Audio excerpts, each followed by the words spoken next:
Good evening friends, welcome back to my channel. चलिए आप और मैं बात करेंगे इस पूरी वीडियो में डिटेल्ड बैंक निफ्टी के एनालिसिस के ऊपर। और मैं आपके साथ बात करूंगा यहाँ पर HDFC बैंक के एनालिसिस के ऊपर कि आज का दिन कैसा गया आपका यहाँ पर 31 अक्टूबर का, और अब 1 नवंबर का दिन कैसे रह सकता है। यहाँ पर कल बैंक निफ्टी की एक्सपायरी है, वो किस तरीके की हो सकती है, तो यहाँ पर हम उसको डिटेल में डिस्कशन करेंगे। तो वीडियो को शुरुआत से लेकर अंत तक ज़रूर देखिएगा। एक छोटी सी रिक्वेस्ट, जिन लोगों ने मेरा अब तक चैनल सब्सक्राइब नहीं किया है प्लीज़ चैनल सब्सक्राइब कर लें। एक बेल आइकन आती है, इसे भी प्रेस करें ताकि मैं जितनी भी वीडियोस डालूँ वो सबसे पहले आप तक पहुँचे और आप उनका फ़ायदा उठा सकें। राइट। अब देखिए, मैं बहुत सारी वीडियोस डालता हूँ तो कई बार आपके साथ बहुत सारी इंपॉर्टेंट चीज़ें डिस्कस करता हूँ। चैनल सब्सक्राइब नहीं किया होगा तो आप वो सारी इन्फॉर्मेशन लूज़ करने वाले हो। ठीक है, तो वीडियो को देखिए। 8 से 9 मिनट की वीडियो ज़रूर बनेगी।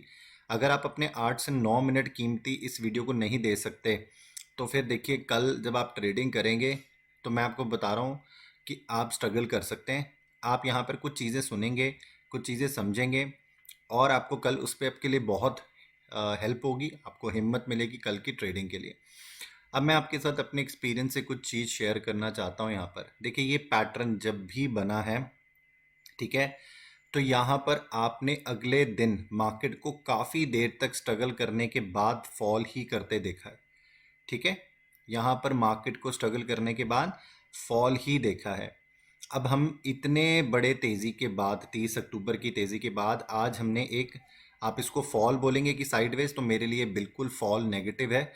बिल्कुल एंड पॉइंट पे भी जो ये फॉल आया है यहाँ पर 43,100 43,200 की जो कॉल्स हैं और इनकी जो पुट है वो बिल्कुल एक्टिव है इस टाइम। अगर आप उनके प्रीमियम भी देखेंगे यहाँ पर लास्ट में आकर बहुत शार्प तेज़ी से 100 150 रुपये बढ़े होंगे। तो मुझे लगता है कि कल मार्केट कुछ टाइम कहाँ पे स्पेंड करेगी, कैसे करेगी, चलिए मैं आपको वो बताना चाहूँगा। अब यहाँ पे हम, आप और मैं कुछ लेवल्स मार्क करते हैं जो कि इम्पॉर्टेंट है। इम्पॉर्टेंट क्या है? ये जोन, पहला जोन है 42,926 से लेकर ये वाला जोन अपर सीपीआर का, आज के अपर सीपीआर का, जो कि है 42,968 के आसपास। इस रेंज में मार्केट अगर आए कल तो एक दोबारा से आपको फॉल बनता दिख सकता है। मार्केट यहाँ पर ब्रेकआउट बनाने की सिचुएशन दिखाने के बावजूद हो सकता है कि यहाँ पर आपको ब्रेकआउट ना देखने के लिए मिले। इसके बाद अगर आप यहाँ पे देखेंगे, ये तो अपर लिमिट है ये ऑटोमेटिकली, अगर हम इसके ऊपर जाते हैं तो इसके बाद ये जोन है 43,040 के आसपास का ये जोन। पर मुझे ऐसा लगता नहीं है कि यहाँ तक इतनी ऊपर मार्केट अभी उठेगी, क्योंकि जिस हिसाब की यहाँ पर आई है, फॉल आया है, मुझे लगता है कि अगर यहाँ पर कोई भी 10 20 40 50 पॉइंट या 100 पॉइंट की तेज़ी हो भी गई तो भी मार्केट यहाँ पर स्ट्रगल ही करते देखेगी। और मुझे लगता है कि अगर यहाँ पे स्ट्रगल होने के बाद, मैं आपको एक पैटर्न वैसे समझाना चाहूँगा अगर आप इसको समझ पाएँ तो, अगर ऐसा कुछ हो भी जाता है कि हम यहाँ पर कहीं ओपन भी हो गए, बट ये फॉल करने के, अगर यहाँ से कोई फॉल आया और ये यहाँ पर या इसके ऊपर, दोनों में से किसी भी जगह पे, या यहाँ पर स्ट्रगल करे या इस लेवल पर, तो ये आपको फॉल बनाता दिखेगा। और द टाइम, ये वाला जो जी मिडल सीपीआर का टाइम है, ये देखिए जो मिडल सीपीआर है ऑलमोस्ट 42,850 के आसपास का, अगर ये जोन टूटेगा तो आपको पहला सीधा लेवल जो अचीव होते देखेगा वो ये वाला लेवल है यहाँ पर नीचे की साइड पर। ठीक है, नीचे की साइड पर ये लेवल अचीव होता देखेगा 42,650। यहाँ पर आकर अगर मार्केट ने अपने आप को संभाला तो संभाला, अगर ये जोन भी नहीं संभला तो देखिए, मैं यहाँ पर भी नहीं बोल रहा कि 42,400 के पास संभलेगा, ये ऑल द वे डाउन आएगा 42,136 के आसपास। ठीक है, ये इतना बड़ा फॉल यहाँ पर बना देगा। ये कहीं पे भी कोई सपोर्ट का जोन नहीं है। जिन सब ने यहाँ पर 30 अक्टूबर की बाइंग करूंगी वो अपने सब स्टॉप लॉसेस देते हुए चले जाएंगे। ये मार्केट इनको हंट कर देगी यहाँ तक। बट अगर देखिए, हम संभावनाओं का खेल है, तो यहाँ पर अगर ये संभावना तो मुझे 70% होती कल के लिए दिखती है, ऐसा मुझे लगता है।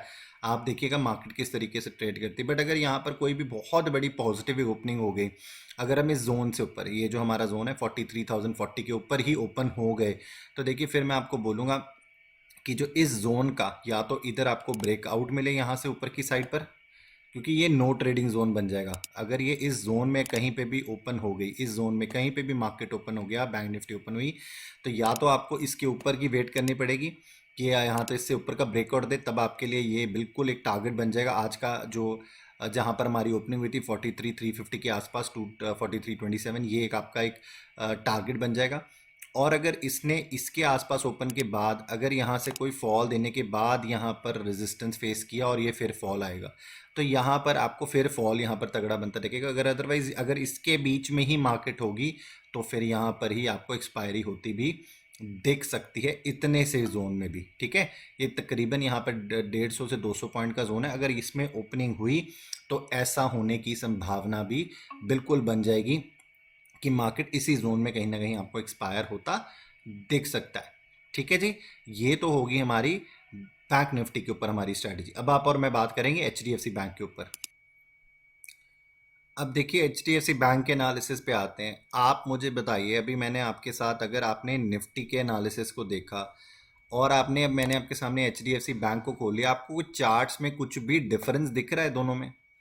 मुझे तो रत्ती भर भी नहीं दिख रहा है।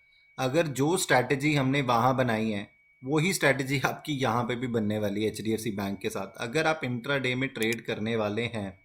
ठीक है जी, सिमिलर सिचुएशन है। देखिए आप, बिल्कुल बैंक निफ्टी ऐसा ही चल रहा है। अगर ये शेयर चलेगा तो कहीं ना कहीं बैंक निफ्टी में भी सपोर्ट होती दिखेगी। अदरवाइज, क्योंकि देखिए 27% बैंक निफ्टी में ये वेटेज रखता है, 23% के करीब जो है वो आईसीआईसी बैंक, ये दो बैंक्स ही 50% वेटेज रखते हैं यहाँ पर बैंक निफ्टी के बीच में। तो ये दोनों ही चल जाएंगे तो कहीं ना कहीं आपके लिए मार्केट संभल जाती है। पर अगर इन दोनों में फॉल आएगा तो यहाँ पे प्रॉब्लम भी क्रिएट होगी। अब जैसे देखिए इसी में फॉल आया तो वहाँ पे भी आपको फॉल बनता दिखा। तो देखिए मेरे लिए यहाँ पर बिल्कुल ऐसा हो सकता है कि जो मैंने आपको सिचुएशन वहाँ समझाई है, ये वाली सिचुएशन अगर सिमिलर सिचुएशन में देखिए, अगर ये ओपनिंग इसके बीच में हुई, यहाँ पर हुई, तो ये मार्केट यहीं पर रह जाएगा। दैट मीन्स 1485 के ऊपर अगर ओपनिंग हुई यहाँ पर, तो ये 5 पॉइंट के बीच में ही यहाँ पर होनी चाहिए। या तो इसके ऊपर की आपको ब्रेकआउट होता दिखे तो आप ऊपर की तरफ टारगेट बना लीजिएगा।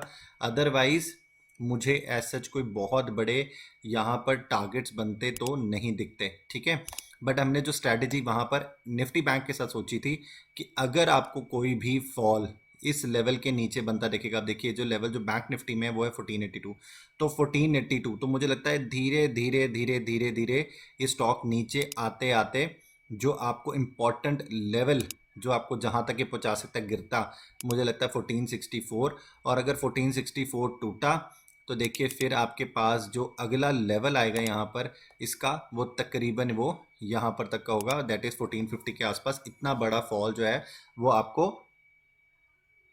एचडीएफसी बैंक में बनता बिल्कुल दिख सकता है। ठीक है, तो अगर 1464 टूटा तो यहाँ पर आपका जो फॉल है वो काफ़ी बड़ा होता आपको दिख सकता है यहाँ पर 1450 के आसपास। अदरवाइज ऊपर के जोन में हमें यहीं पर ही कहीं ना कहीं अगर हमारी ओपनिंग होती है और इसके ऊपर का अगर आपको ब्रेकआउट मिलता है, जिस तरीके से हम बैंक निफ्टी में बात कर रहे थे, तो यहाँ पर कोई ऐसा पैटर्न बना के ये ब्रेकआउट देती है मार्केट, तो कहीं ना कहीं आप यहाँ पर इस टारगेट के लिए ऊपर की तरफ जा सकते हैं। होने की संभावना इसकी 30%, इसके होने की संभावना मुझे ज़्यादा लगती है कि यहाँ पर कहीं ना कहीं मार्केट थोड़ा आधा पौना घंटा 1 घंटा टाइम स्पेंड करने के बाद सिमिलर वे में निफ्टी बैंक में ये फॉल की ट्रजेक्टरी में आने की चांसेस ज़्यादा दिखते हैं मुझे। राइट, आई होप आपको एनालिसिस समझ में आया होगा। पूरी वीडियो देखी होगी, अच्छी लगी होगी तो लाइक ज़रूर कर लीजिएगा। लास्ट रिक्वेस्ट कर रहा हूँ, चैनल सब्सक्राइब नहीं करो तो प्लीज़ चैनल सब्सक्राइब करें, एक बेल आइकन आता है इसे भी ज़रूर प्रेस करें। Thank you so very much.